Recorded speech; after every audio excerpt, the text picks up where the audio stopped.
the Cosby family into the picture. We gonna dance, baby. Come on, let's dance.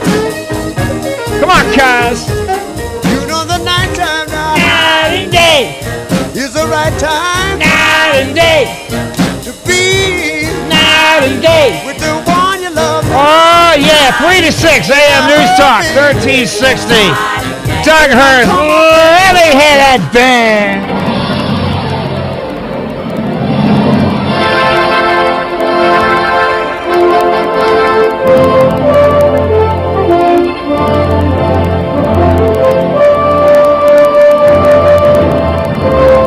Ladies and gentlemen, Sylvester Stallone has found God. Hit it!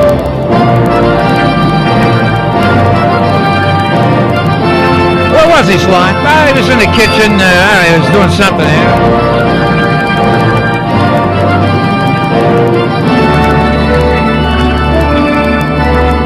Actually, he was repairing the sink.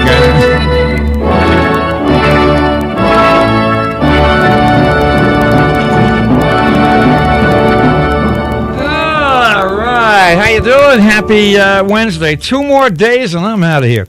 Doug Hoerth, like a little, that's my form of Christmas, waiting for vacation. I can't wait. I always have this fear that I'm going to die before I go on vacation.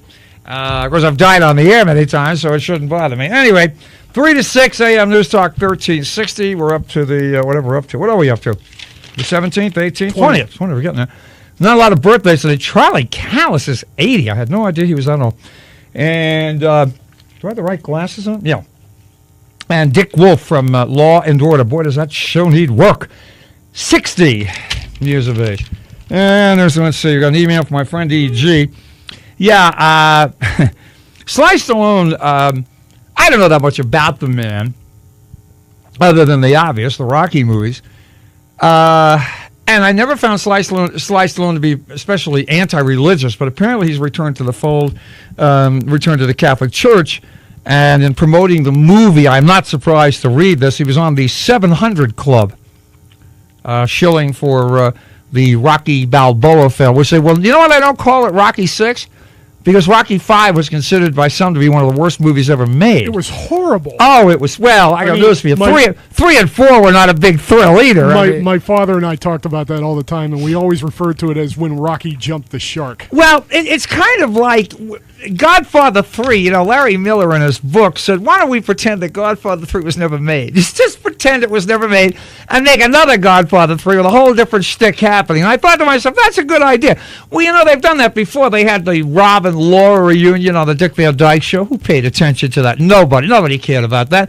The Mary Tyler Moore Show reunion, nobody cared about that. I mean, Mary Tyler Moore ended when they sang There's a Long Road to Tipperary, or whatever the voice was. Rob! And they tried to do a sequel to Gone with the Wind. Forget, there's even a book out now. Some things are just better left untouched. Agreed, but somebody figures they can always make a few bucks from it. There's actually a book out. I don't know how old it is, how long it's been out. I happened to see it on one of my many bookstore forays. It's a continuation of the Godfather saga as written by Mario Puzo.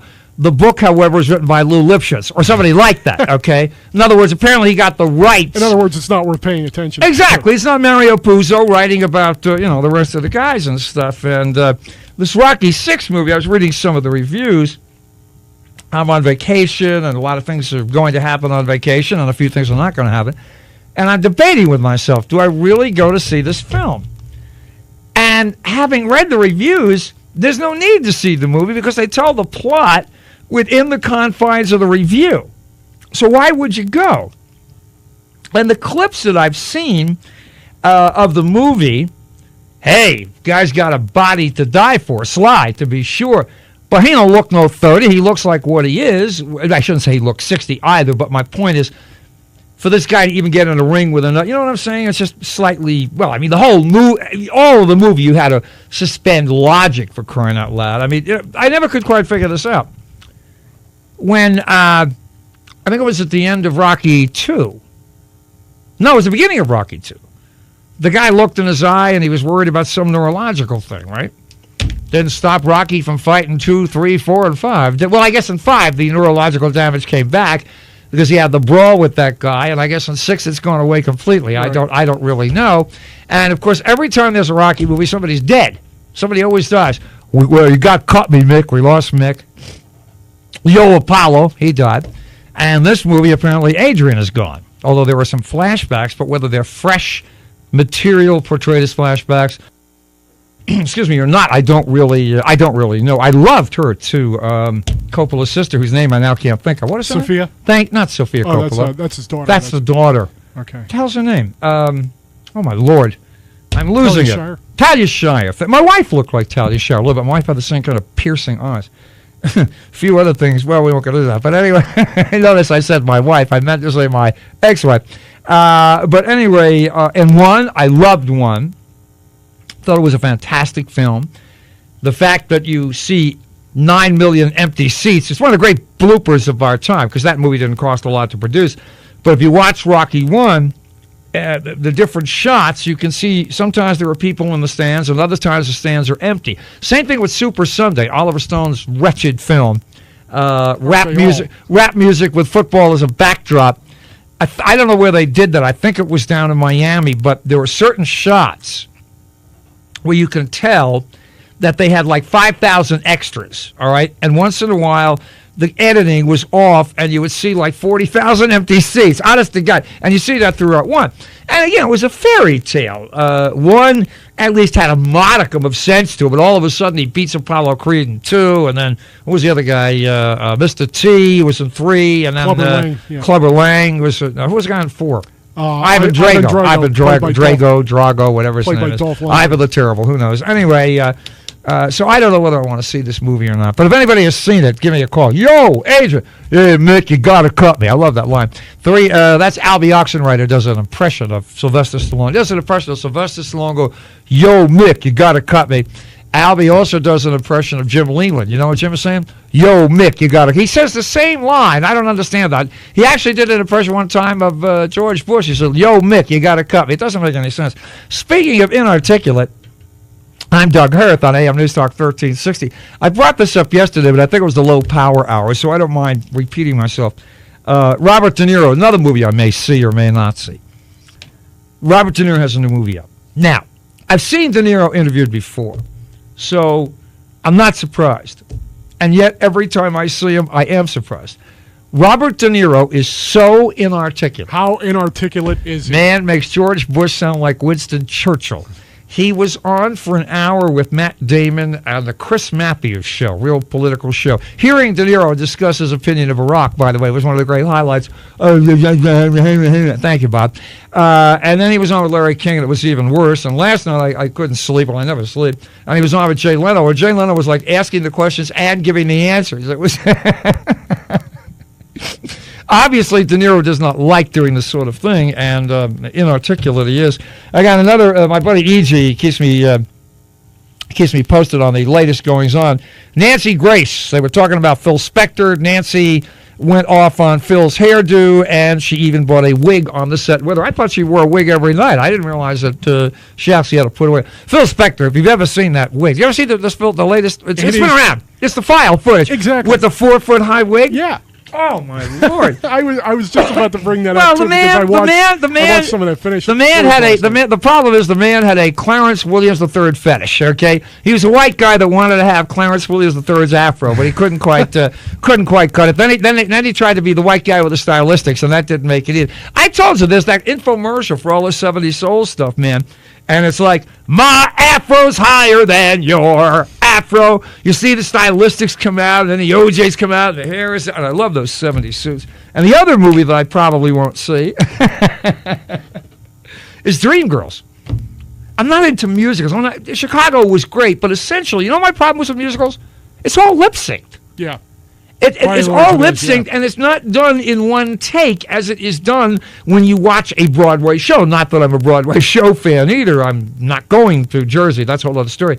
I've been to Broadway shows. You know, it's nice. You're in the 40th row. Ahoy, now let's hear it for the dancers. And I'd love to see a leg, and are you wearing underwear? That's about it. So again, you see a motion picture, it's done in cuts, so the musical numbers don't count. Add to that the fact they're lip-syncing. So, plus the fact, I know the Diana Ross and the Supremes story.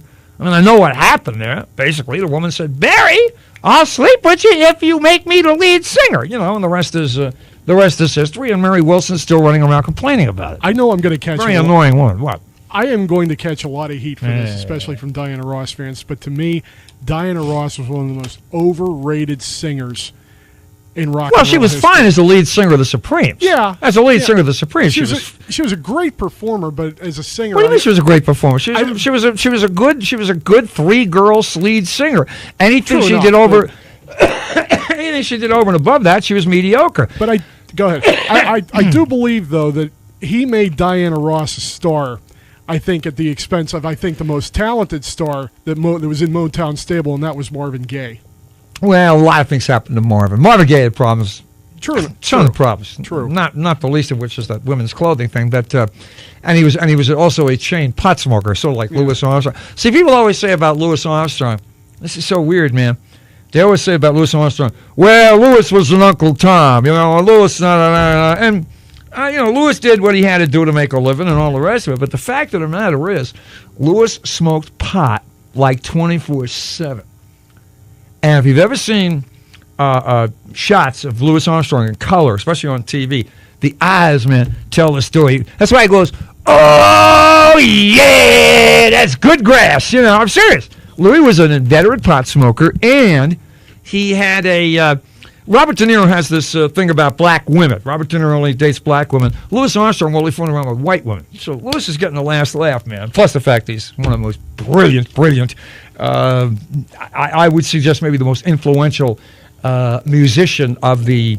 What was the last century? The 20th century? The most influential musician of the 20th century. Maybe the most influential music-oriented person, period. Hello, Ron, South Hills. You're on AM News Talk 1360. Yeah, hey, the other night I caught Robert De Niro's interview with Charlie Rose talking about his new movie. Yeah. He was there with Angelina Jolie and Matt Damon.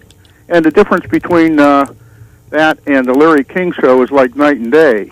And the Larry You mean to tell me De Niro actually talked on the Charlie Rose show? Yeah, they looked like they were having fun. In Larry King's show, it looked like they'd rather be any place but there. And Well, it was the same thing on the Chris Matthews thing, and frankly, last night with Leno. De Niro's noted for not doing interviews, and he's noted for being terribly inarticulate. I am sorry I missed the Charlie Rose one, but I had a feel of his Anderson Cooper like stammering after watching the other presentations. Anyway, speaking of Larry King, it was this day, 1971. That Larry was arrested on charges of grand larceny down in Florida. That's that famous mug shot, which I'm looking at as we speak. Larry, of course, was between wives at the time. And I've told that story before of what happened to Larry King and how he almost went to jail, but the statute of limitations saved his butt and blah, blah, blah. You don't want to hear that story again. Larry King, you can read Larry King's first book, which is the only one of his epics that I did read. Let's see, what else is transpiring? I mentioned Nancy Grace. And again, I made this point yesterday, the low power hour too. Nancy Grace, excuse me, I've always said that Nancy Grace looks like a deranged cat. She really does. And if you ever noticed, I've often wondered, you never see when it's interesting. So as I was leaving my apartment building today, there was a cat in the bushes. It was Nancy Grace. It was Nancy Grace. She was ready to attack me. And you know what? You see the cat in the bushes, and the cat's doing whatever, and all of a sudden you go like this. And the cat jumps about 40 feet in the air. That's what would happen to Nancy Grace. Hey, Nancy! Bam! Bam! Yeah! Ah! She couldn't handle it. But she looks like she needs a tetanus shot, for rabies or something like that. She looks like a rabid cat. And, she shouldn't make fun of Phil Spector's wig, man. I'm told she's got a rear end from here to Omaha, Nebraska. I don't know if that's true or not, but that's what they say. Now we have to finish the credit card bit. But before we do, I'm going to give a prize away. Here's what I'm going to do. I have in my fat little hand a $50 gift certificate from Majorca Restaurant on Carson Street, Southside. Now, you can look for Majorca restaurant values on AM News Talk 1360's Great Family Values beginning tomorrow at 4 p.m. Go to 1360WPTT.com. Click on the Great Family Values banner for some unbelievable savings. For example, you may buy a $50 gift certificate for just $25. Great family values from AM News Talk 1360. Now, here's the question. You may or may not have heard me tell my story yesterday about my credit card, about how the credit card was not accepted by the Best Buy people. It's been accepted in other places, but for some reason, the Best Buy computers ruled my credit card invalid, even though I had about $20,000 worth of credit. Today, I never did get to talk to a human being because I didn't try. Yesterday, a caller said you could go to a Giant Eagle and buy Best Buy certificates, which I did, and I thanked the person who told me that because I got a Giant Eagle right around the corner from where I live. I didn't have to schlep all the way to Bleep Out McKnight Road again. So, I go to the Giant Eagle today to buy $300. Here's the question. I go to buy $300 worth of gift certificates. I haven't called the credit card company. I have the credit card with me, which works and doesn't work, and I have $300 in cash, just in case the credit card doesn't work. I go to the counter with the gift certificates, and I tell the lady behind the counter, I said, this thing may or may not work. I don't know, but if it doesn't, I have the cash. She runs it through 3 times. It didn't work. And then she did something to make it work. What did she do?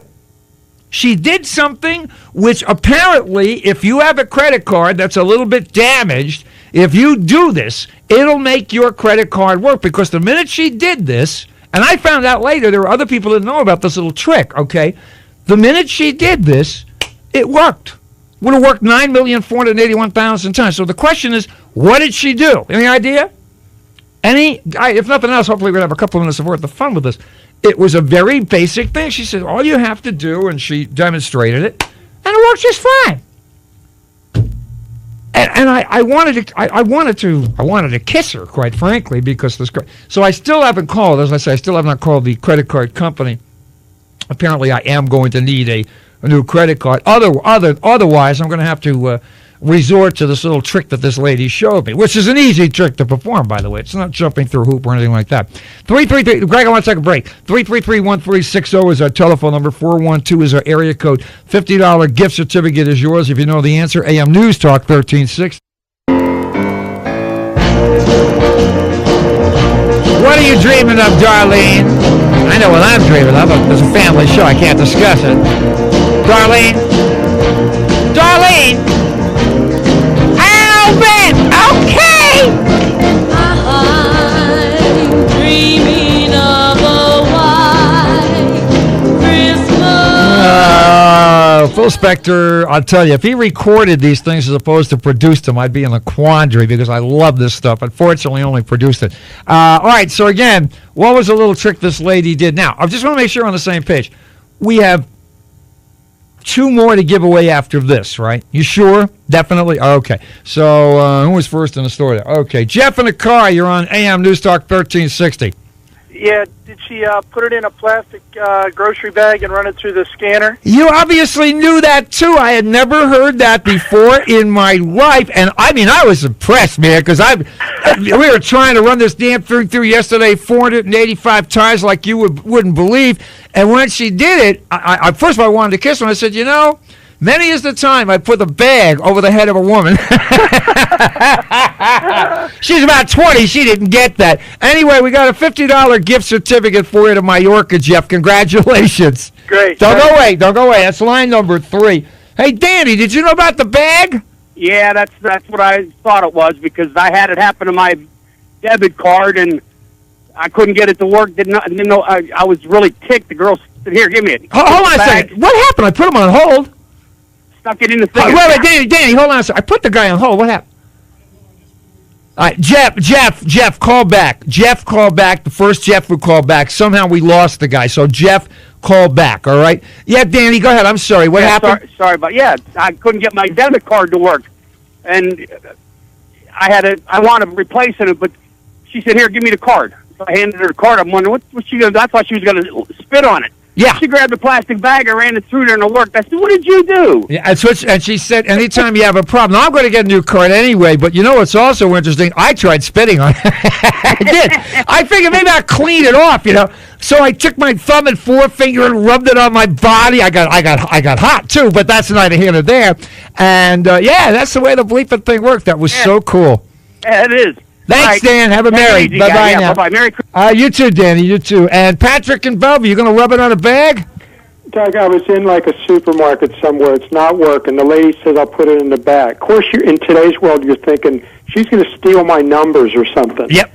You know, like she's going to make an impression with the numbers. But it worked. I don't know how. I put in for a new card after that. The same thing, you rub it. When in doubt, you rub it. You figure there's something greasy on or something. But a good show today, Doug. Thank you, Patrick. Yeah, you just rub-a-dub-dub, and pretty soon the genie comes and offers you 3 wishes. You know, it's Barbara Eden. But anyway, and I looked at the card. I think I mentioned this yesterday. The card, for some reason, maybe I dropped it or stepped on it. I don't know, but it was a little rough around the edges.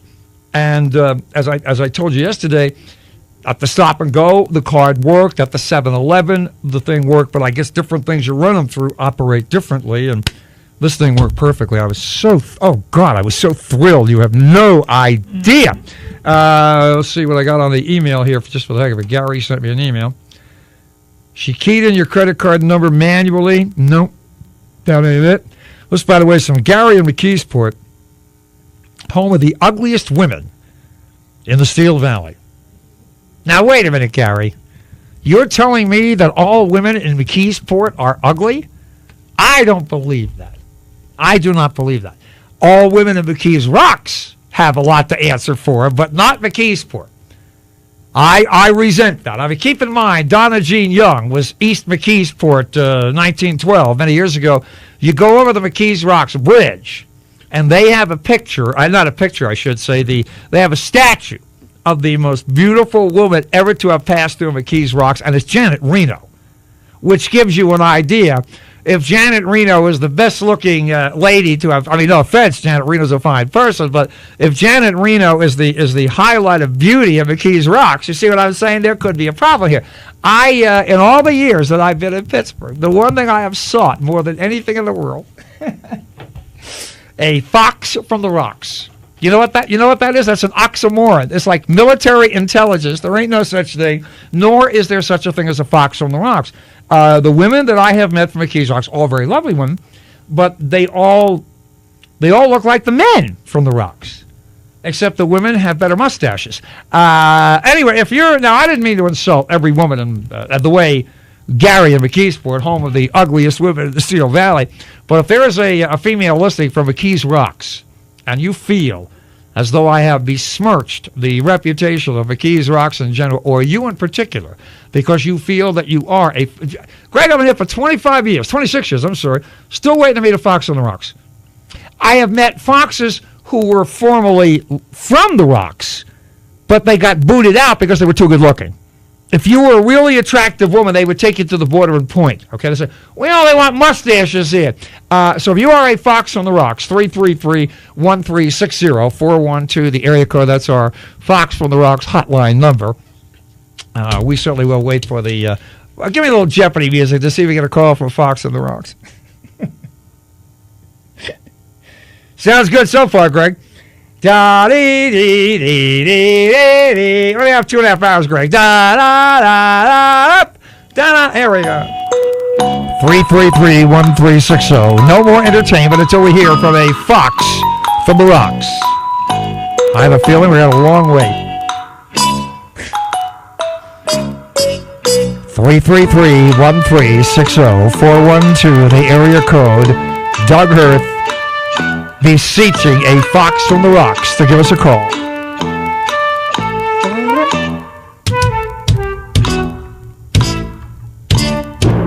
Well, so much for the concept of a fox from the rocks. It's 3:30. Yes, it is. Bless your little heart. You tell I'm going on vacation. I'm already out of control. Doug Hoerth, let me find my lighter here. Hold on a second. See, I only have so many minutes to go downstairs. I'm not even going to do that. I'm not even going to smoke. I'm just going to take a break and wait for a fox on the rocks to call. AM News Talk 1360. AM News Talk 1360. Traffic Watch. Traffic out of the City of the Parkway East is stop and go from the Boulevard of the Allies to the Squirrel Hill Tunnels. Inbound on the suburban side, no major delays. And the Fort Pitt Approach is stop and go from the county jail.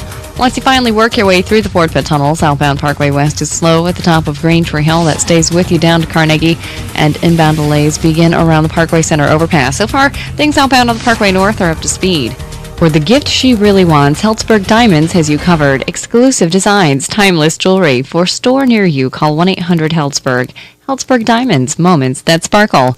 I'm Lisa Pelkey, AM News Talk 1360. Open from American Express. Open, how American Express serves small business. To learn more, visit open.com or call 1-800-NOW-OPEN. Lawrence will be here tomorrow. Maybe Elaine, too. We're still waiting to hear from her. We're dickering with her agent. Come on, Ronnie, baby.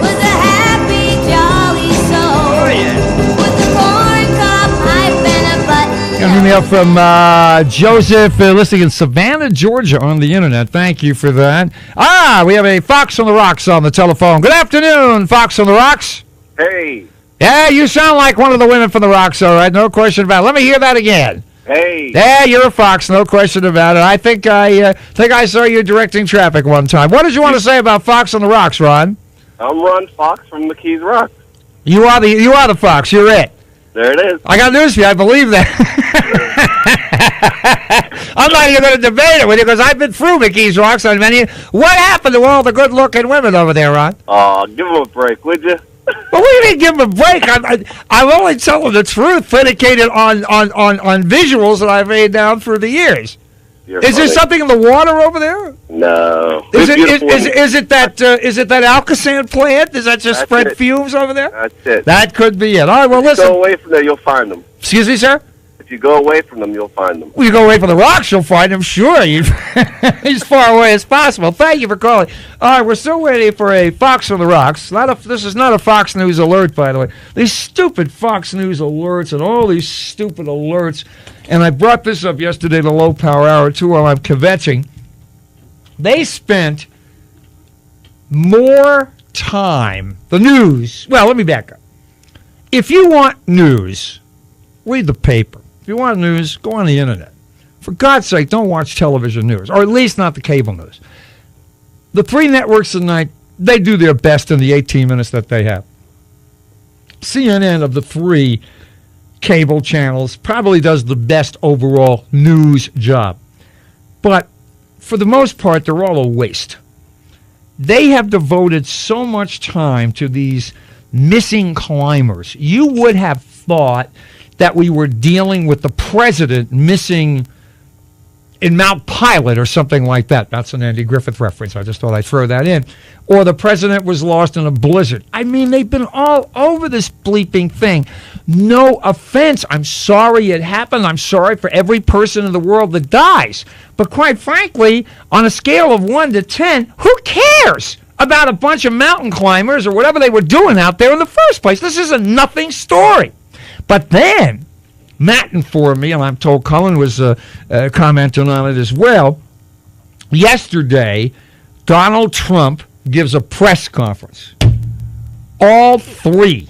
In fact, even headline news carried it. So in other words, CNN heads, MSNBC, and Fox covered the Donald Trump news conference in which he said that he would not fire Ava Brown, or whatever that woman's name is that did whatever she did as Miss USA. Now, again, let's go back to the origin. Who cares? This is garbage. And this is what they feed you. So for God's sake, is he here? If you're looking for information, go anywhere, but don't go on cable news. If you want to get entertained with this guy, that guy, or, that was another thing, Bill O'Reilly in Iraq. I got to talk about that, too. Bill O'Reilly was in Iraq. Sean Hannity was in Iraq. Truthfully, I wish they'd both stay there. But anyway, I didn't see any of the Hannity thing, and I pretty much stopped watching cable news because it's just garbage. And that's why I have E.G. out there to tell me what's going on. But I always tune in the beginning of the shows to see what they've got going, see what Oldman's got, see what O'Reilly's got, yada, yada, yada. So O'Reilly apparently just got back from Iraq, and he showed some clips of him with the soldiers in Iraq, all right? First of all, do you know what he brought? Let me ask the crowd.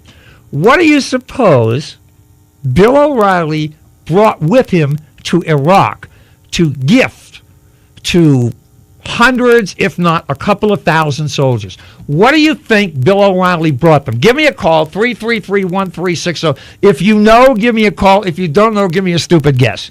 Because your stupid guess can't be any more stupid than what O'Reilly actually gave them over there. I will give you a clue. It was not the clap. 333-1360, 412, the area code, pound 1360 if you're right. I don't even know how long the man was there.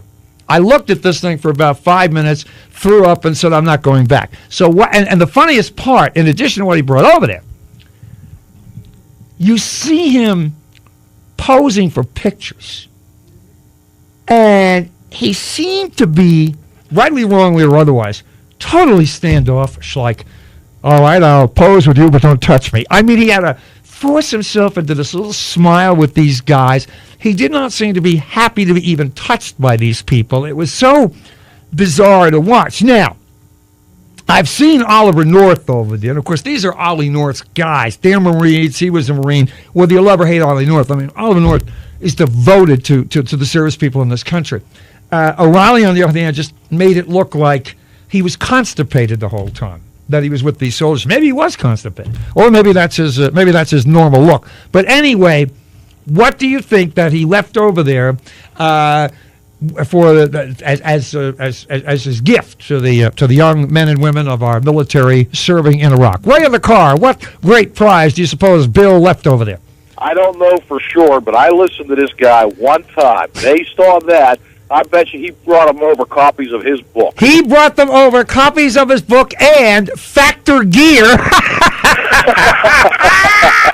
And I thought there's some poor kid over in Iraq who doesn't know a Sunni from a Sheik going, yeah, man, but I've got a Bill O'Reilly coffee mug. That'll save me. My God, if that wasn't the most tasteless piece of kitsch, I don't know what was. Thanks for calling. Eric, would you, if you were in Iraq, would you be cheered up if Bill O'Reilly gave you a copy of his latest book? Doug, that's exactly what I was going to say. I would be ecstatic to get that book. I could put that inside my shirt and use it for extra armor. Absolutely. No Iraqi will go near it, nor for that matter will any American soldier. I think it repels the bullets. Thanks for calling. Yeah, I swear to God. George in Oakland, Factor Gear. We could give you a Factor sweatshirt so that the Iraqi insurgents would have a clear shot. What do you think? Thank you. I actually thought, given his ego, that's pretty much it, one of his books. Well, you should have seen the ego, at least the way he was pictured in showing him with these guys.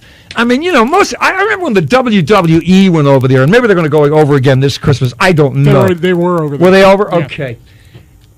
Maybe the WWE were all actors and yada, yada, yada, but I swear they weren't acting. Those guys, Flair, they love Flair. These guys and the chicks got out and they schmoozed and took pictures. They danced. They did everything with these guys. Maybe they even had sex with them for all I know. No, that was Martha Ray's job. But anyway, that was Vietnam. That's a famous. Be a bad picture. No, I got news for you. That's a famous story, but which you will not hear on the 6 o'clock news. Martha Ray in Vietnam. But anyway, you knew the war. By the way, that's when you knew the Vietnam War was going bad. And the only celebrity you could get to go over there was Martha Ray. You see what I'm saying? Martha Ray and George Yessel. But anyway, when the WWE went over there, I happened to catch the thing. And of course, McMahon had them all posed and this, that. But you could just sense that the wrestlers, and many of them themselves were young, not Flair, but some of the other guys, and the chicks were all young. They were contemporaries of these guys. O'Reilly's like me, he's an old bag. But if you see him with these guys, his little smile, he doesn't want to get too close, and I'm afraid I might catch something. Oh, Jason in the car. Factor Gear for you, Jason.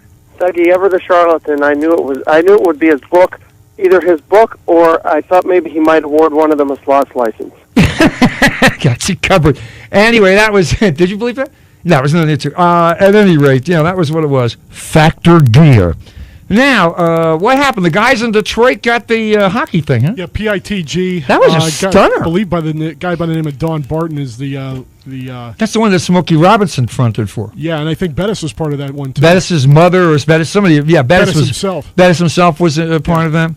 So now all bets are off, I guess. Yeah, pretty much. That's what the team says on. Well, they still have to go through the entire appeal process, but I don't expect anything to Well, what's interesting to me is when in reading this stuff, not that I followed it that closely because I don't give a damn whether the Penguins leave or stay. I'm serious. I think we're better off without them, but that's me talking. It's easy for me to talk. I used to go to hockey games. I stopped going years ago.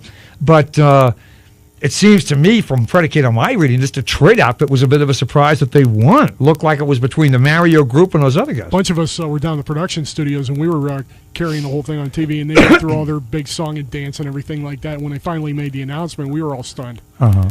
Yeah, so...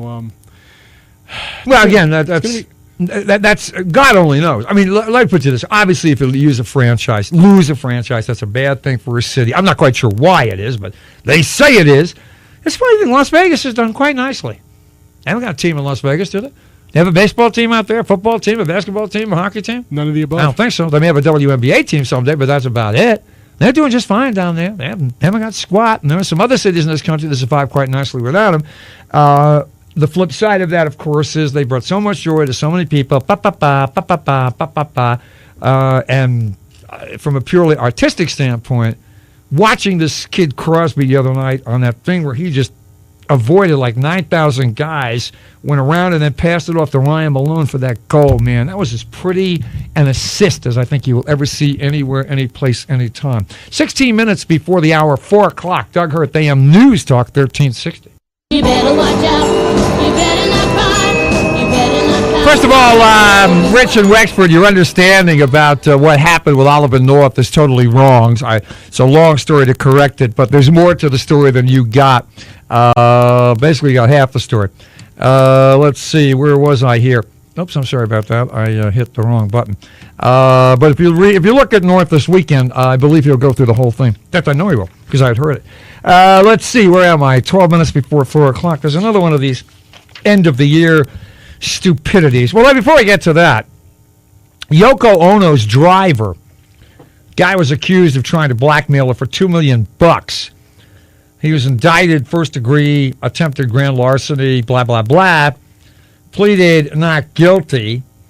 His lawyer says that Yoko Ono pressured this guy to commit, quote, immoral and illegal acts. The attorney did not say what the acts were, but he told the judge Yoko was abusive to other employees, was a possible tax cheat. His client had tucked her in bed, and there are rumors, even though I guess it was not said formally, there are rumors that she sexually harassed him. Can you imagine being sexually harassed by Yoko Ono? That's a toughie. I don't know. I don't know if I can handle that. Yoko Ono, yeah, go eat your chocolate cake. In a bag. You know what I'm saying? But then again, she actually released about 7 or 8 years ago. It was called Ono Box. Are you familiar with this? No. It was a box. I'm not making this up. We should buy this and play it on the air, but not Phil Spector stuff. Here's some real quality music. Ono Box was like a collection of 60 of her songs. 60 of the things. Yeah. That was the first one. The second one, you know what the second one sounded like? Yeah. There's number 3. Oh, yeah. And that was about it. She was great. I think she won a Grammy. But anyway, so much for Yoko Ono. And what else? It's just as bad as her rendition of the part she sings in Happy Christmas with John Lennon. Oh, yeah. Well, very, very exciting woman. Anyway, the Star magazine, they track the rich, the famous, infamous, talented, blah, blah, blah.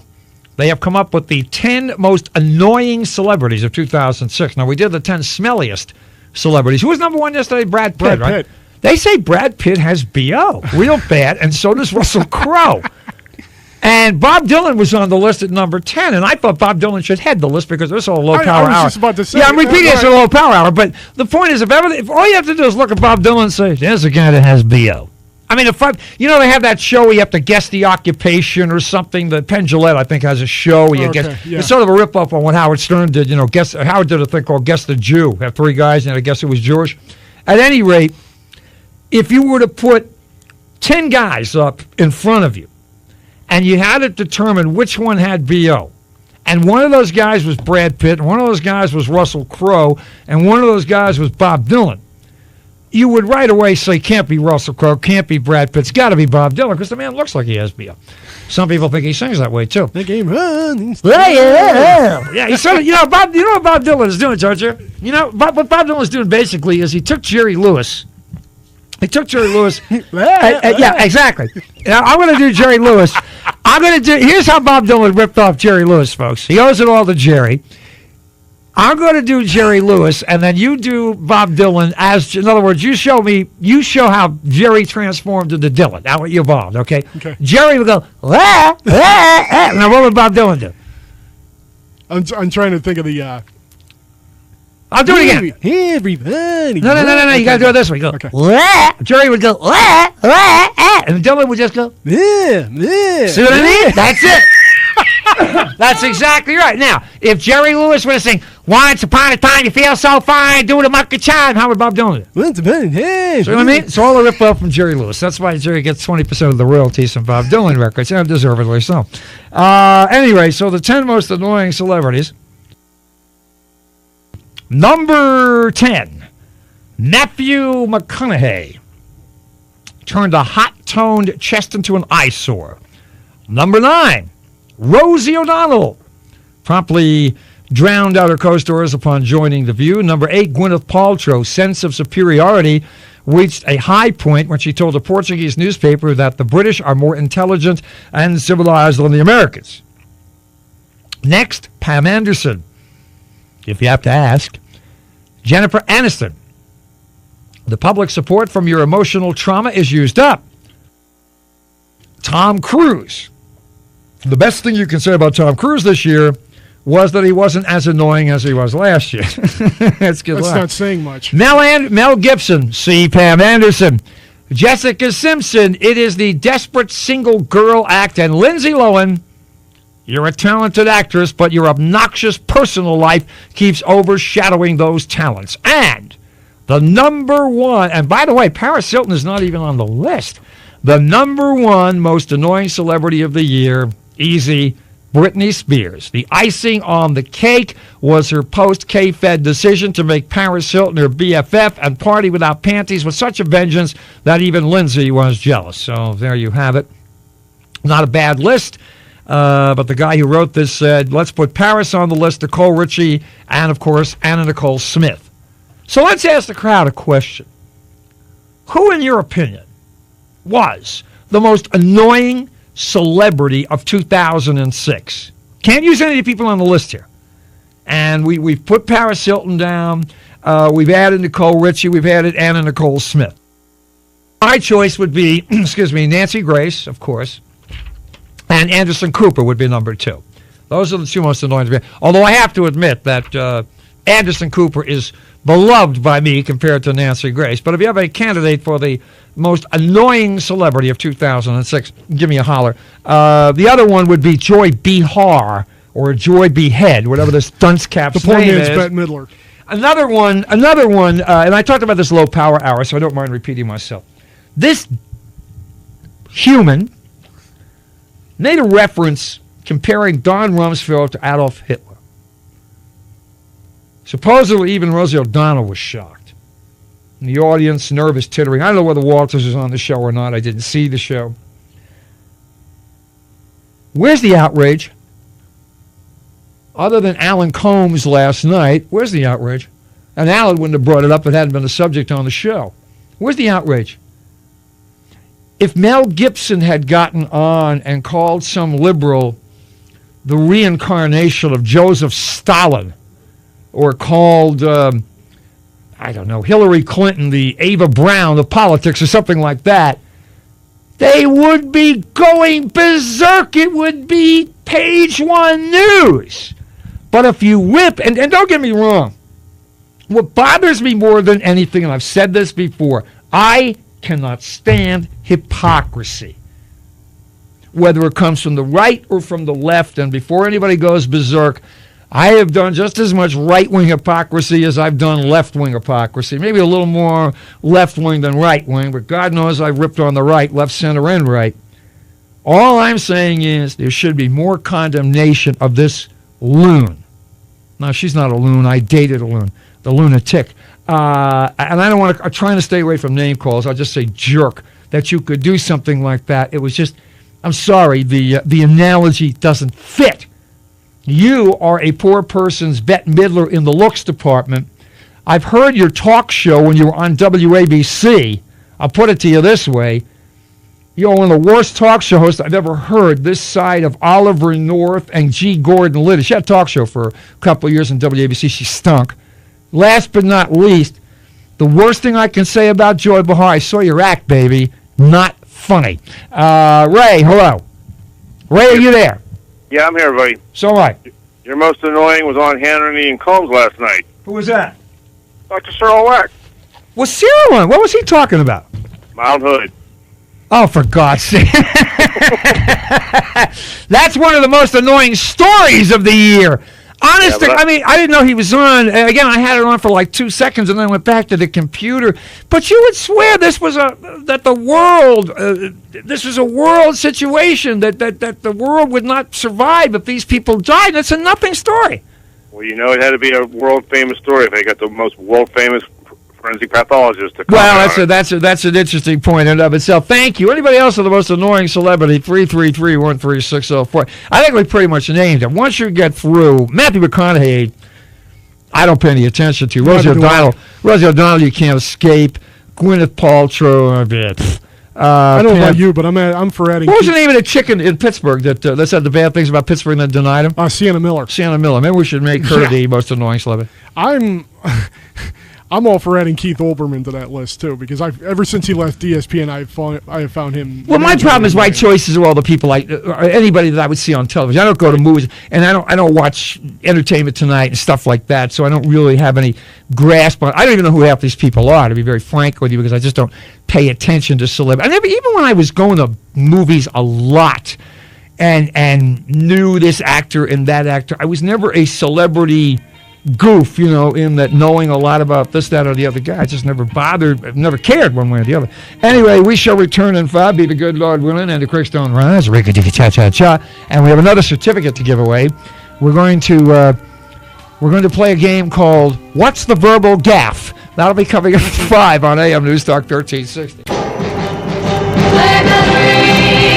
Are you listening? Oh, yeah. Beautiful sound.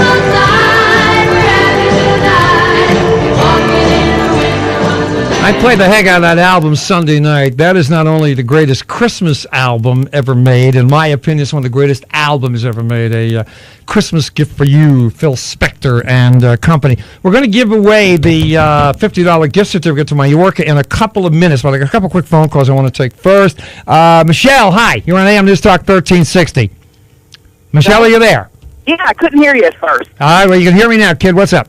Okay. Got a couple suggestions for you, and what the Cirrus and all that stuff is. Those are the old ATM networks. That's where you see Cirrus. Okay. But the what you might want to do, because the majority of these are issued through Bank of America and Citibank and all those guys, is try and get their main number off of the 800 information.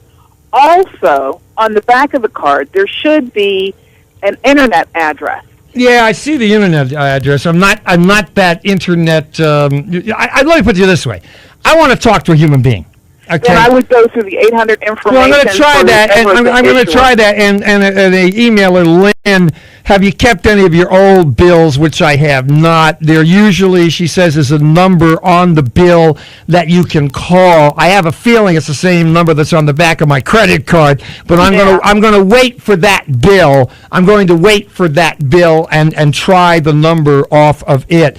Otherwise, well, again, it seems to work everywhere except at that one store. Hello, Bob. Yeah, I just got through to Visa and got a person. I called a 1-800-847-2911. Whoa, let me jot this down. Okay. What the hell number did you get? I got this off of my computer. It's off a database. 1-800, what's the rest of it? 847.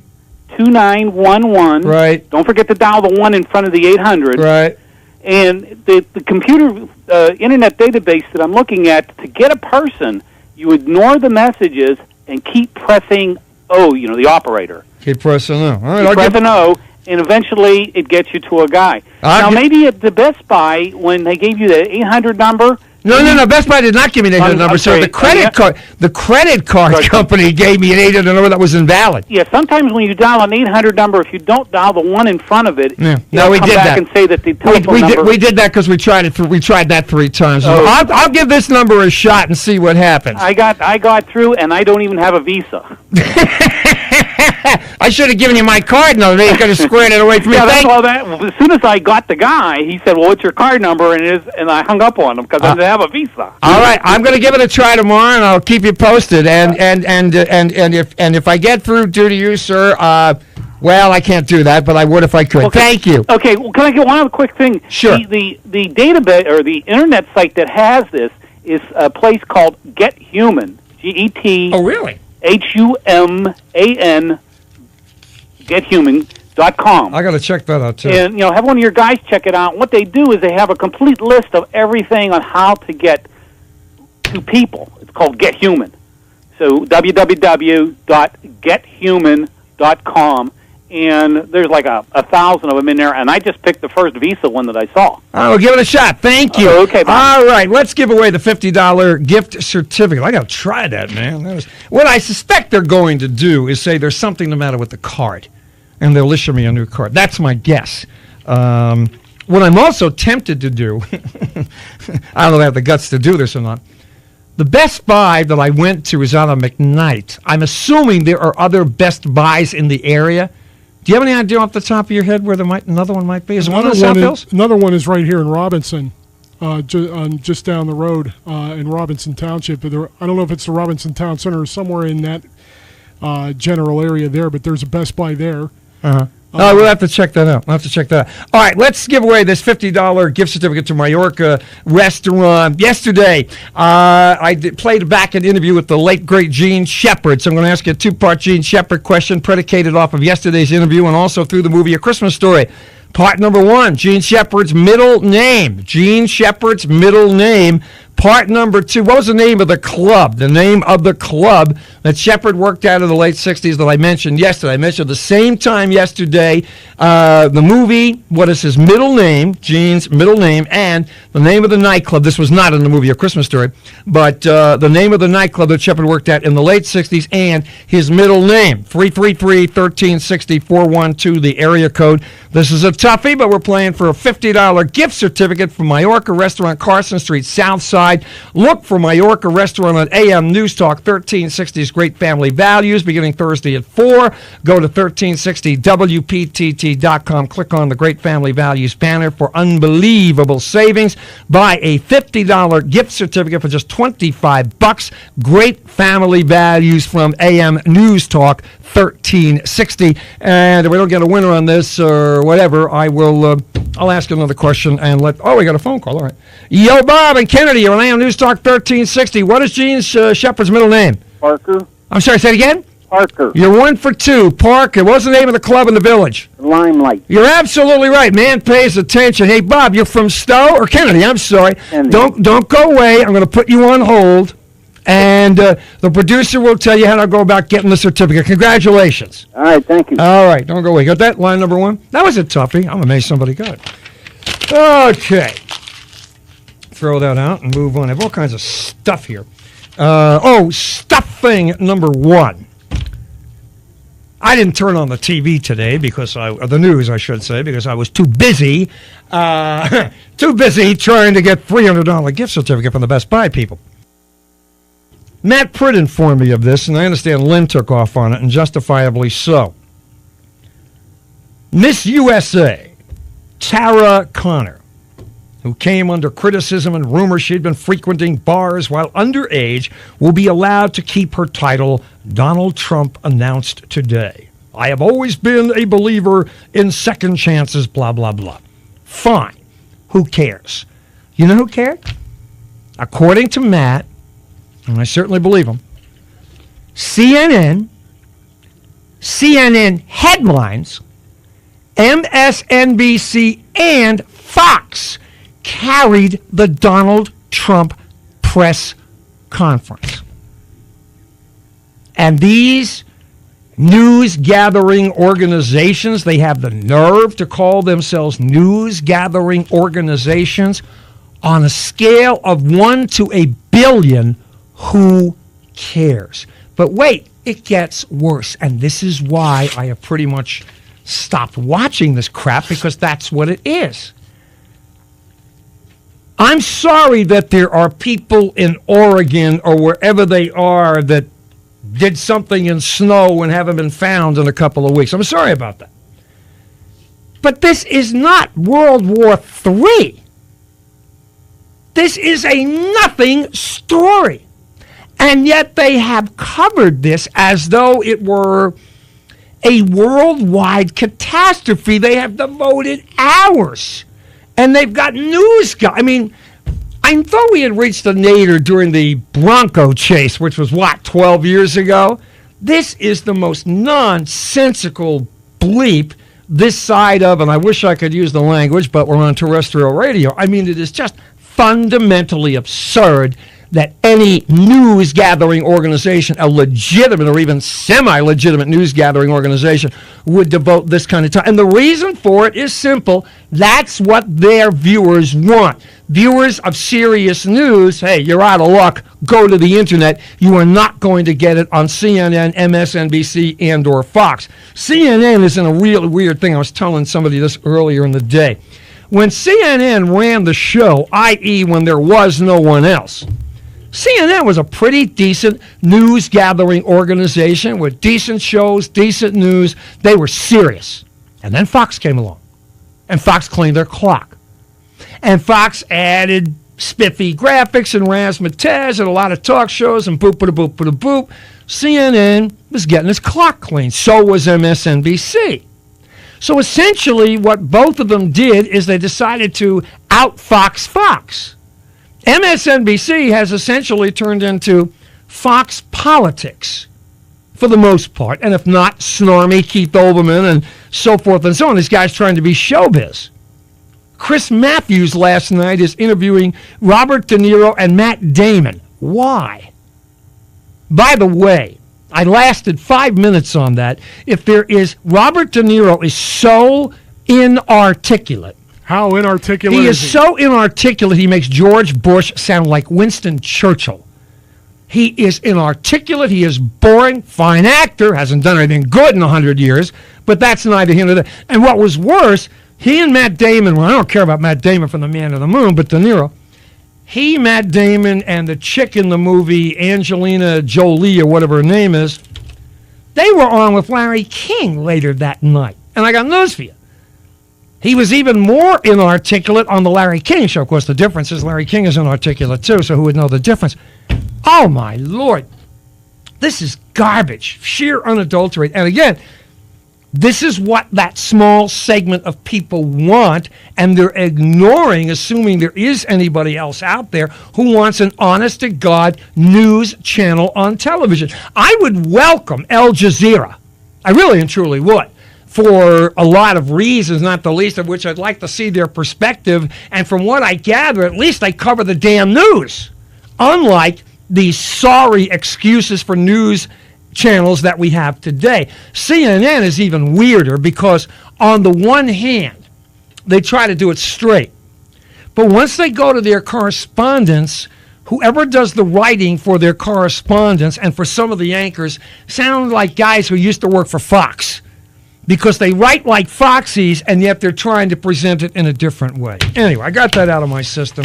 I feel better. Not much, but I feel better. Now, top 10, 1977. All right. I got a loose tooth. Hold on a minute.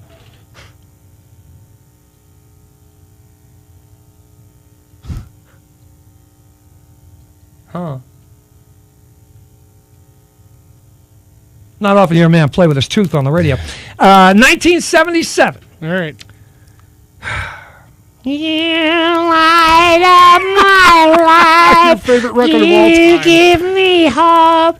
You know what I can't figure out? I started in December of 1977. And, I remember playing this record throughout 1978. Debbie Boone. That would be the one and only Debbie Boone. Number 2 record, they had this country nostalgia thing on QED, and it was quite bad, or at least Ferlin Husky was. Don't Make My Brown Eyes Blue. That would be Crystal Gale. 2 minutes and 12 seconds long with a 12-second intro. You light up my life at a cold open. How deep is your love? That would be the Bee Gees. 10-second open. Number 4 record, cold open, Blue Bayou. I only know this because I was playing his records. Number 4 record, cold open, Blue Bayou. Linda Ronstadt. Number 5, a lot of women on here. Number 5 record, a 3-second open before the vocal. We're All Alone. That would be Rita Coolidge. Another cold open, a rip-off of a Buddy Holly record. Blue Bayou was a rip-off of a Roy Orbison record, which he did well. It's so easy to fall in love. Ronstadt again. This is a 10-second intro. Baby, Come Back. Player. I didn't play this one on the radio, but you would know it. Baby, what a big surprise. Boy, not one of the greatest records Chicago has ever come out Number 9 has a 10-second intro. It's 2 minutes and 52 seconds in length. Here you come again. Dolly Parton. And number 10, a 12-second intro, 3 minutes and 8 seconds long, Sentimental Lady. One of your favorites, but I actually like the song. I think you told me that. That's Bob Welch. Bob Welch former member of is Fleetwood Mac. El Correcto. I saw something else that was disgusting last night. Forgive me. I'm on a roll. It was a rerun, apparently. They're trying to soften Nancy Grace's image. Now, Nancy Grace looks like a deranged cat. You have a better chance of walking She on looks water. like a cat. What is it when an animal is rabid? What do they give the, if you're bitten by an animal, what do they give you? Rabies shots. Rabies, thanks.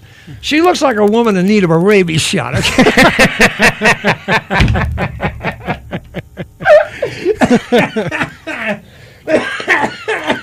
I'm sorry, I didn't mean to spit up on the air. Oh, man. But she does. She looks like an enraged cat. And with cats, they're a little strange anyway. Anyway, she's interviewed by Glenn Beck, another one of America's greats. You want to talk about a softball interview and how she was trying to, and she cried here, and she was like, it was more disgust. What can I possibly say? Isn't there anything in this room that I can read about that I actually like? Got to be something. Hold on a minute. Here's one. Detroit Lions assistant coach Joe Cullen was suspended by the NFL for Sunday's game against the Chicago Bears for 2 arrests. He was arrested for drunken driving, and he was arrested for driving while nude. Mm-hmm. He also was fined $20,000 in addition to the 1-week suspension. The commissioner of the NFL cited the coach for conduct detrimental to the league. Okay. Truthfully, I think spitting is more detrimental, but then again, what do I know? Man was pulled over. Do you know this guy, Joe Cullen? No, I don't. All right. He was pulled over August the 24th in Detroit and ticketed on suspicion of indecent and obscene conduct. Police said he was driving nude. The Lions said alcohol was involved. Oh, wild guess. Give me a minute. Wild guess. I can understand you driving drunk behind the wheel of a car. Not that that's a thing to do, as one has done it many, many times back in the old days. But driving naked? I don't get that one.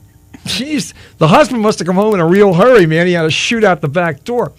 Then on December the 1st, police stopped his vehicle, determined he had a blood alcohol level of 0.12. The legal limit in Michigan is 0.08, et cetera, et cetera, et cetera. So that's certainly an uplifting story. And then, if you are, there's some outfit, the China Daily, Lord only knows who they are. According to agencies, they list the 10 smelliest celebrities. This is a poll conducted by a Swedish showbiz expert. Now, I don't know whether this guy smelled all these people or what, but anyway, several comments have, let me back up. The number 1 guy is Brad Pitt. For years, people have made comments about Pitt's inability to wash either himself or his laundry. And when his co-stars on the set of Troy complained of his odorous ways, he retorted by purchasing a new $3,600 Calvin Klein shirt instead of merely taking a shower.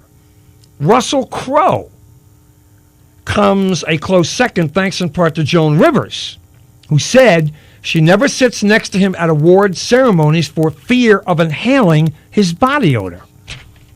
Now, why would you?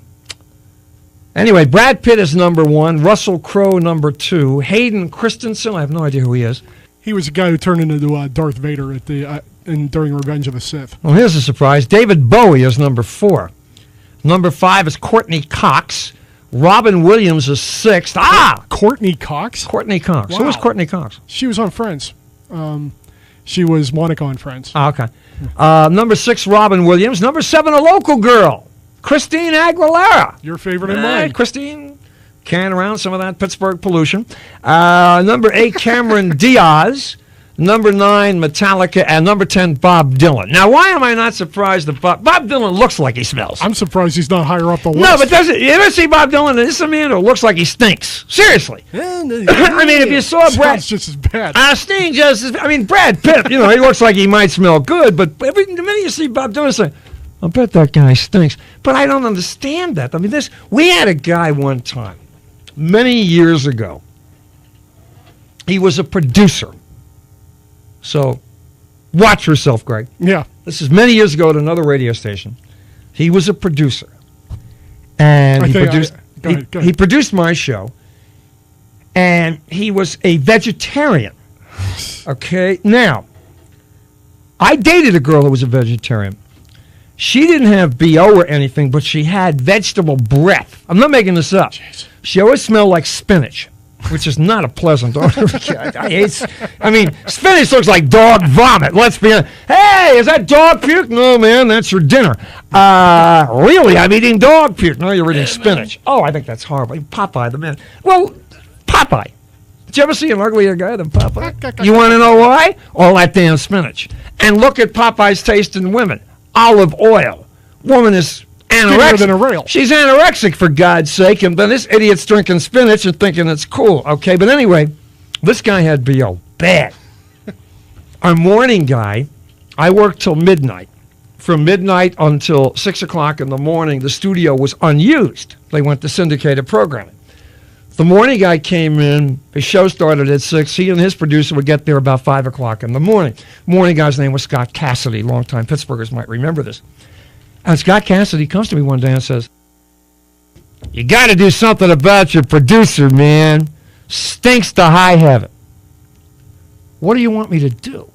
What do you want me to do?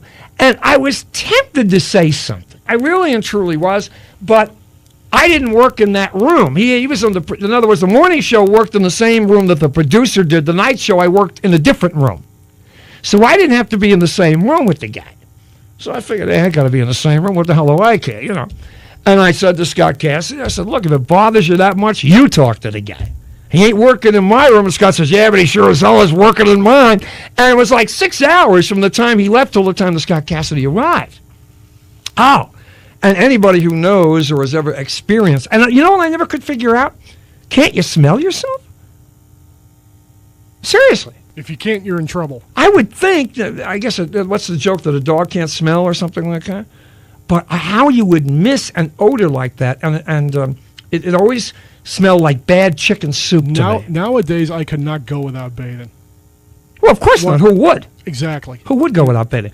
I just don't understand how some people can live like that. But I don't know what it's a question of bathing or not using a deodorant. When I say it smells like bad chicken soup, I swear to God, I stopped consuming Campbell's cream of chicken soup because it smelled like BO. Tasted great, but you had to get it near your nose.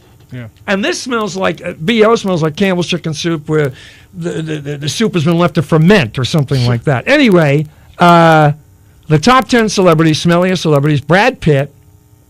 See that, girls? He may look good, but he stinks. Russell Crowe, same difference. Hayden Christensen.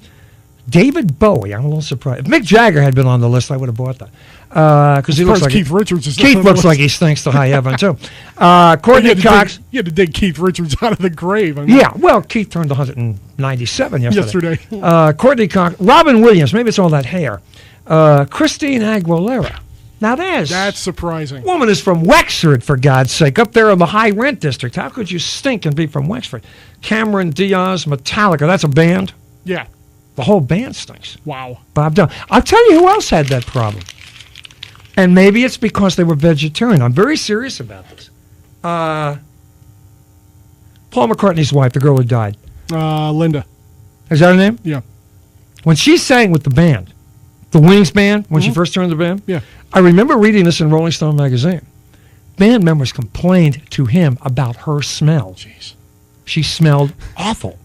No wonder she was isolated to one place. And why do you think they wanted her out of the band? That's the real reason they got rid of Brian Jones. He stunk. I said, Brian, you're a nice guy. We don't mind the drugs, but you stink. Get out of the band. But seriously, they went to McCartney, and I'm assuming, again, she was a vegetarian.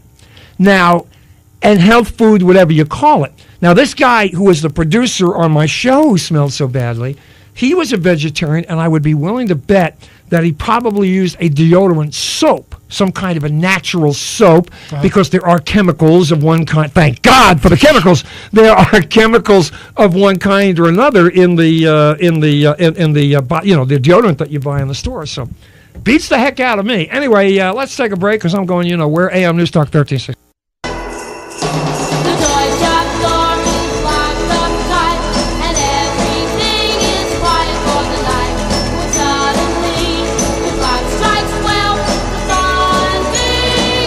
All right, 5:31. So yeah, you can purchase Best Buy gift cards and about two dozen other kinds in Giant Eagle. You get fuel, perks, and yada yada yada. But again, I'm more worried about the credit card, and I'm of the opinion the credit card is just damaged in some way, shape, or form. But I thank you for the note, and I think I have another one on here too. Yeah, Robert, hold on just a second. Let me check this. You can get human instructions at gethuman.com. And press O, boop, ba boop, ba boop, ba boop. Got through twice to a human. Let's see if this is the same number that the other. That's the same number. All right, we'll give that a whirl tomorrow. And I thank you guys for information on this because, frankly, that's why I brought it up. Also, Senator Kennedy was on with Chris Wallace December 17, made an interesting comment on Obama. Wallace remarked on Obama's lack of political experience. Teddy brought up Lincoln. Lincoln only served a couple of years in the House. James Buchanan is deemed one of our worst presidents. Buchanan had tons of experience in elective and appointive office, so ponder it. There's only one problem. We're talking apples and oranges. There was one hell of a difference between the Civil War and what it is that we are facing today. Entirely different. And the Civil War, in many ways, well, again, you just can't compare. There are historical parallels that sometimes make sense, and there are historical parallels sometimes that are interesting, but to my way of thinking, are irrelevant for what that's worth. Joe Barbera, who gave us Tom and Jerry, Yogi Bear and the Flintstones, died yesterday. I told you I interviewed Dawes Butler years ago. Another interview I lent to somebody and never got back. Oh, God. Not that anybody would care, but Marion Barry was stopped, arrested, and released by the police. They found out his license was suspended, and he is claiming that he's talking to lawyers and thinking about suing. Apparently claims he was targeted. He's the guy that they caught smoking crack on film. You may recall that. And the brilliant citizenry of Washington, D.C. reelected him anyway. The View. Joy Behar, another one of America's greats, talking on The View Monday. They were talking about the person of the year. Joy Behar said the magazine should have put a Hitler type on the cover, suggesting Donald Rumsfeld would have been a good candidate. The comparison between Rumsfeld and Hitler appeared to shock most of the audience. Even Rosie O'Donnell seemed stunned. Once the subtle laughter faded, several people began to jeer. Behar herself looked to have been taken by surprise as she yelled, "What is wrong with that?"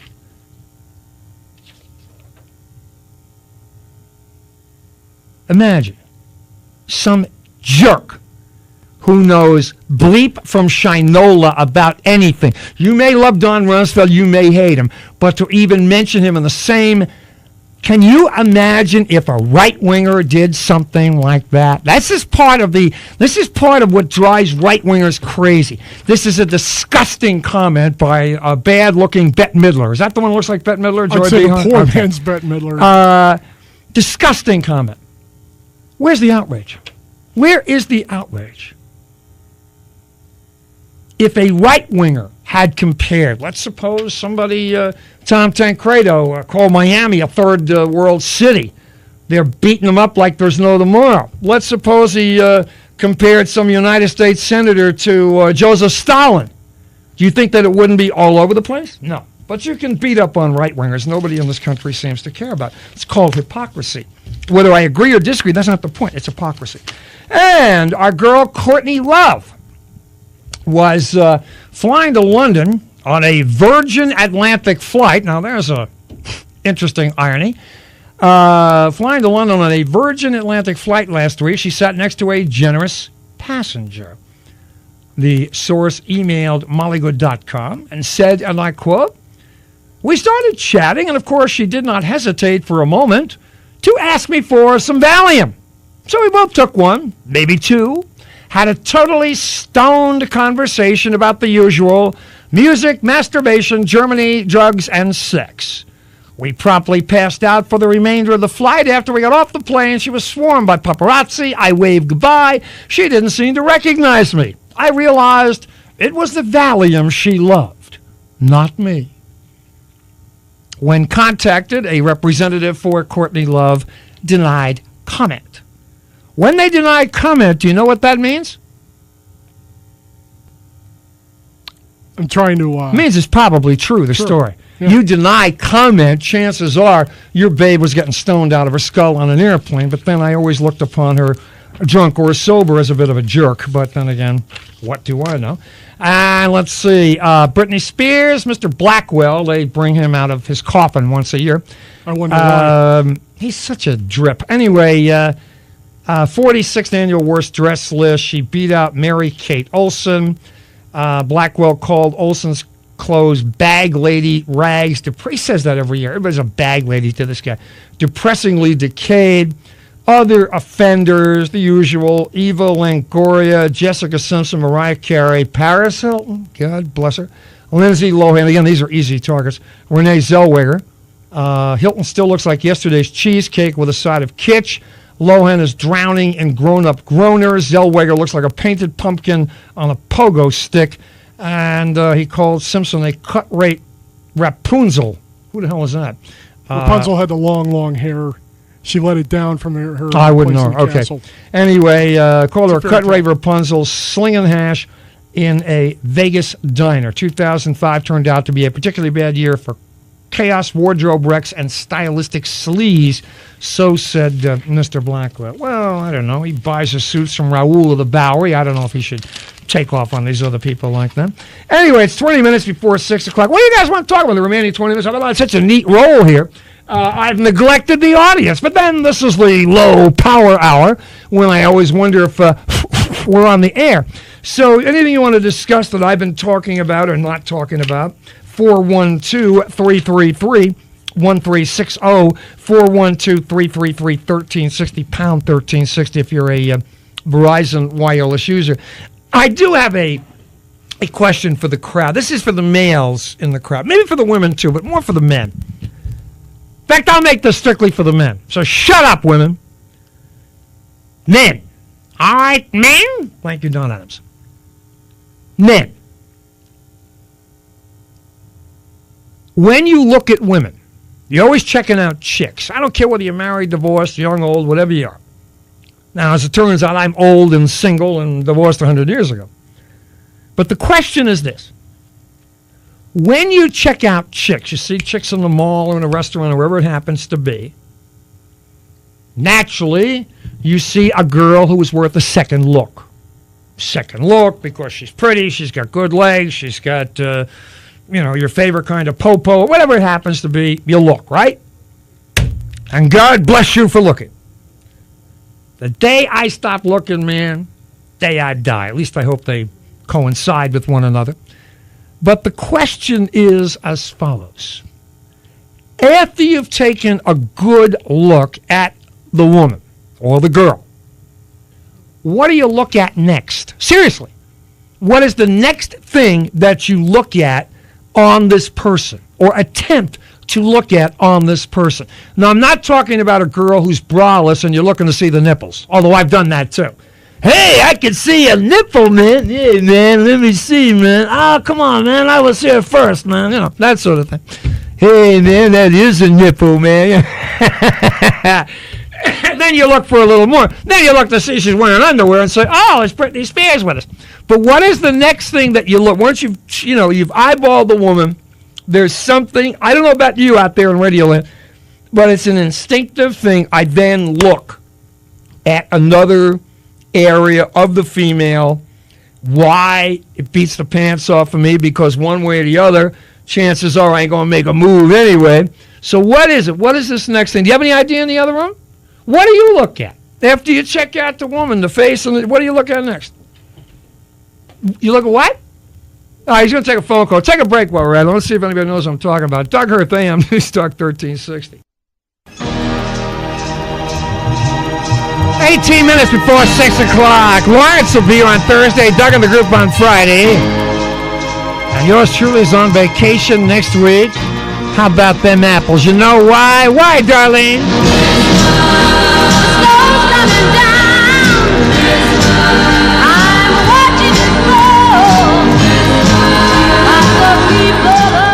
Phil Spector wrote that. He essentially ripped off Please Mr. Postman and Mashed Potato Time. Anyway, let's talk to Tammy about B.O. before we talk to the men. Tammy, let's talk about B.O. What can I do for you? Are you there, Tammy? Well, I guess Tammy got ticked off, probably. Well, I don't want to discuss it. It's a family show. Bill Craig, after you've eyeballed what you're going to eyeball on this woman, what do you look for next or look at next? Well, especially since you're a single guy, you look and see if there's a wedding ring. I always look to see if they're married. Exactly. And it doesn't make any difference if they're 25, man. They'll look upon me as an old bag anyway, which they should. But I always check the ring. You do the same thing, or are you just guessing what I did? I was guessing you did, but I've been out of circulation for a while. But right away. Yeah, but you still look. Don't you still look? On occasion, yeah. The funny part is you watch the Weather Channel. Think, yeah, that one married, that one's not married. Oh, I don't even bother with them on TV. I'm only talking about the ones I see around town. On television, it doesn't really matter. They're so far removed from me anyway. Thank you, Bill. Let me see. Doug, were you going to say the same thing or something else? Yeah, I was going to say the same thing. Yeah, it's just a natural thing, and I don't know why, because, again, especially if somebody is particularly younger than you, what difference does it make? But I just arbitrarily check that out. And then when I find out they're married, you know what happens? I look at them differently. God's truth, man. That's true. Once I see they're married, and I don't know why this is, the first thing I do, the only resentment I have about being elderly, but I look great for my age. That's the other thing. See, somebody 40, 45 years old looks at me and says, hey, man, you look great. Somebody 20, 25, they still see an old bag because they see their father. All right? But the only resentment that I have about being 112 years old, I see all of these great-looking babes out there. So many of them. And I look and I lust for about 10 seconds. And then I say to myself, what are you looking at? This chick is 25, 30 years old. She want nothing. Even, maybe had $1 billion she might. But other than that, man, she don't want nothing to do with you. So for God's sake, forget about it. Let that be the end of it. Why, But you can't help. And I always, when I see the woman, if I see the wedding ring, I look at them differently. And if I don't see the wedding ring, then it's not like, I want to try and pick them up. And again, this could be somebody 30, 35 too. But when I don't see the wedding ring, I continue to look, and then I play this game. How old is she? I wonder how old she is. And when you play that game, you look at two things. At least I do. You look at the eyes to see where the crow's feet are, anything in the forehead, and you check out the hands. The hands. Now, there are actually people who have cosmetic surgery done on their hands to de-age them. They can do cosmetic surgery on anything. But I always check out the hands, and I always check out the eyes, and one way or the other, even if I'm off 5 or 10 years, they're still too young. But that's what you do. It's as simple. Don't you ever do that? You ever look for a ring? You don't go that far. From time to time I do, but not as often as maybe I should. Well, I told you this story, man. There was a woman, an older woman who comes into the restaurant, into Rusty Nail, in fact. She's with a man. And the guy looked like he was 110. She was just a woman who worked out like a demon. I mean, you could tell she was no kid. You could also tell she had cosmetic surgery. I'm guessing she was in her early 60s. And she had legs to die for, and she knew it. She had these high heels on. There's something about a high heel that enhances a leg that much more. I don't know why. Just something about those high heels. If she'd been wearing mesh stockings with a seam down the back, I wouldn't have cared if she were married, and that's been my problem down through the years. Are you married or who cares? Anyway, that's years ago, folks, nothing recent. But at any rate, the only problem I had with her was, I know you got great legs, but you got to be over 60. You're a little bit silly to be showing off that much leg. This goes back to what I always said about Katie Couric, 45, 46 years old. You got one up to Yar. Maybe you got the legs, but you look stupid. You just look like you are trying to compete, and the bottom line is you cannot compete. You cannot compete with a 25-year-old. You just can't, no matter how hard you try. That's another interesting phenomenon, because somebody 60, I look at a 25-year-old girl or a 28-year-old girl, because they're young, all right, and I'm old, if they're flawed, they're a little chubby or this and that, that's baby fat to me. Yeah, she's a chubby, but she'll outgrow it. That's why Clinton. See, everybody got ticked off about Clinton. I said, if you're going to do this, why would you do it with her? She's a dog. No offense. She's a dog, no offense. Thank you. She's at the London School of Economics, by the way, trying to learn. I'm not making this up. Trying to learn how to subtract. But anyway, that's where she is. Clinton is my age, I guess, 60, 58, whatever he is. A 25-year-old looked at Monica Lewinsky and said, "Oi." Somebody 55 looks at her. Not the greatest looking broad in the world, but she's kind of cute. Most importantly, she's easy, okay, which is a key right there. And you're just inclined to look at them differently, just as a 40-year-old woman might look at me and say, boy, this guy's really well preserved for his age, where a 20-year-old woman is going to see my father or, God help me, my grandfather or whatever. The reason that I'm so upset, not so upset, but the reason I resent being 60 when I see these young babes out there, I know about all the action that's going on out there. There's a ton of action. You don't have to lie, cheat anymore. You don't have to say, I'll respect you in the morning. You just go and do it, And I know that's cheap and sleazy and disgusting, but I don't care. And I certainly wouldn't care if I were in my 20s. The point being, I matured, or whatever you want to call it, in the 60s. But it still wasn't that easy, if you get my drift. You still had to work at it, you know what I'm saying? It's not like they would just hop in the sack, if you will, forgive my vulgarity. It's not as though they would just hop in your sack on a whim. We're talking the early days of promiscuity, all right? That free love stuff for a couple of cities, and that was about it. Everybody else was still the same way they were in the Eisenhower years, all right? But nowadays, to quote Myron Cope, I'm sure he would never use it to describe these women, but today, with all the stuff that's going on out there, we're talking yoy, double yoy, and triple yoy. Am I right or wrong about this? Give me an out time, okay? An out time for the commercials and the whole... We're done with breaks. We're done with breaks? Okay, well, just give me an out time then. Anybody want to discuss any of this stupidity, by the way, 333-1360, 412 is the area code, pound 1360. And if I sound like I'm always looking, the answer is I am. Not just at women. I just love to watch people. I love to watch people in a restaurant. Yeah, I'm always fascinated when I see a man and a woman sitting there and they're eating and not talking. I don't get that. Now, there are some people, when you see them eat and not talk, when you realize they weigh 400 pounds, hey, I'm eating, I ain't got time to talk. But there are a lot of people who are not 400 pounds who just eat and don't talk. And I always look for a wedding ring there, too. And if I see a wedding ring, I say to myself, I wonder if they're happily married. Because I cannot conceive of going out to eat and just sitting there and eating and barely exchanging a word. To me, dinner is a social thing. You talk, you eat, you talk, you have a drink of milk. You have a drink of this or a cup of coffee, whatever, and you talk some more. Speaking of milk, when is the last time you had milk? I haven't had milk since I was about 50, except in coffee. Morning. Pardon me? This morning. You drink milk, really? Oh, yeah. Every day? Yeah. Real milk? Yeah. Well, low fat. Low fat Low milk. fat milk. Yeah. Oh, okay. I can't drink. Is that skim milk or is that just No, low fat? no. It's 2%. I've never tasted 2%. I told you when I was a kid, I was chubby, and they put me on skim milk, which is basically powdered water. I could not stand. And I think that's skim milk. what turned me against milk. To use an old Shelley Berman line, the only time you could drink a glass of milk was if it was so cold you couldn't taste it. You just were putting ice in your system. You know? That's the only way you could stand it. And I was essentially the same way. Once I turned 18, the only time I drank milk after that, I haven't had a glass of water in years either. I never drink water. I drink diet soda till it's coming out of my ears and other parts of my anatomy, but I never drink water. I have put a glass of water in front of me. The first thing I do is take the water away.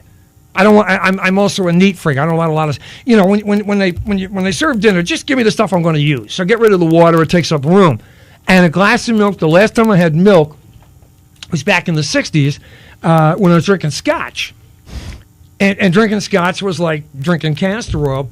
But I had read in this book that there were people who had this concoction of scotch and milk. Yeah.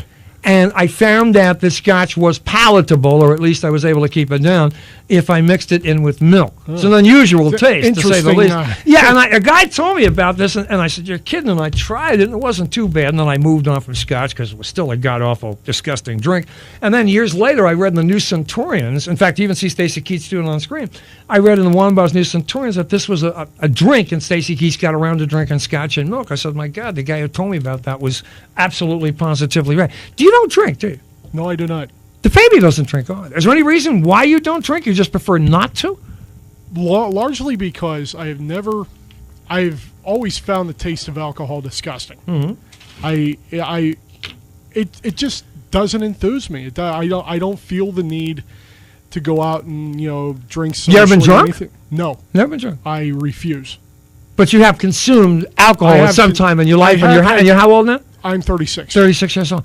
Bill is the same way. DeFabio is the same way. It has nothing to do with not being able to control it or anything like that. He just never liked the taste of it and never went beyond it. And oddly enough, I think I told you this. The one drink I used to love the taste of was 7 and 7. Oh God, before I die, man, I want a good 7 and 7. A really good one, preferably a double shot, because that's where I used to drink them back in the days I was drinking 7 and 7. The first time I ever had a beer, it's almost like it was the week after I turned 21, and a bunch of my friends and I went out, and I finally took a swig of some beer, and I was like, I waited 21 years for this. Mm-hmm. So I like. Well, by the way, I just have to interrupt you. A guy from San Francisco, whoever Tom C is, check her left hand to see if she's married. See that? California, it doesn't check. Oh, she's left-handed. Check her right. Well, I've told a story before that as a kid they used to have the beer commercials on TV, and the guys used to drink beer with the commercials, the baseball players. Yeah. So I couldn't wait to drink beer. And the first time I had beer, I tried to drink it like they did on television. These guys used to chug it. I thought I was going to die. It and champagne. Beer, champagne, and sex were three of the great disappointments of my life, because I was having sex while drunk. Having sex sober, my reaction was the first time I had sex sober. So this is what they're talking about. Jeez, this is great. I only half remembered it for all these years. My God, this is wonderful stuff. And then, of course, once you discover it, you say, well, how many times can I do this before such and such and such? I did the same thing when I discovered other areas of pleasure in the human body. Anyway, Lawrence on Thursday, Doug and the group on Friday. Next week, Moi is on vacation. Of course, we got the Sounds of Christmas all day Monday. Tuesday and Wednesday, a best of presentation. There's an oxymoron for you. Betsy Benson, Thursday of next week. She's the head honcho for Pittsburgh Magazine. Right. And the man who knows motion pictures like the back of his hand and the top of his head, Ed Blank from the Pittsburgh Tribune Review. That will indeed be Friday of next week. Now, how many more seconds do I have to kill? 20 more seconds? I think we're doing well. Greg, yes. Take it away. It's all yours. And with about 20 seconds left in the show, and we not as easy as Doug says it is as it usually is. I mean, it does require talent to do this, but we'll see you tomorrow right here on AM News Talk 1360 for another action-packed installment of the Doug Hoerth Show. Hello. I must be going. I cannot stay, I came to say I must be going. I'm glad I came, but just the same I must be going. For my sake you must stay, for if you go away, you'll spoil this party. I am through. I'll stay a week or two. I'll stay the summer through. But I am telling you, I must be going.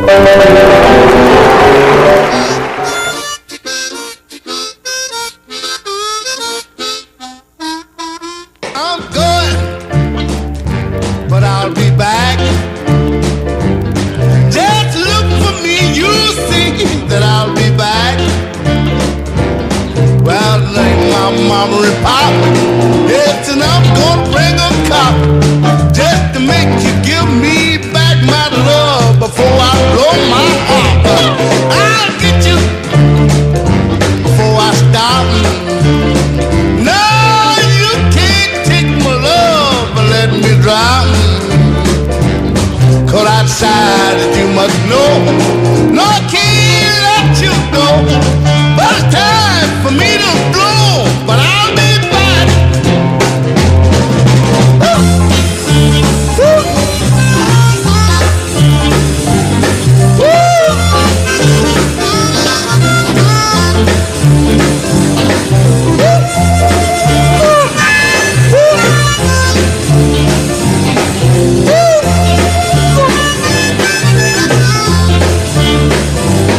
I'll get you before I stop. Well, but you can't take my love, but let me drop.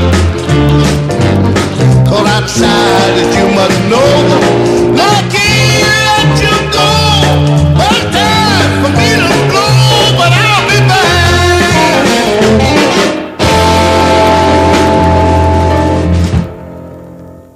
Remember, today you are listening to AM News Talk 1360, WPTT, McKeesport, Pittsburgh,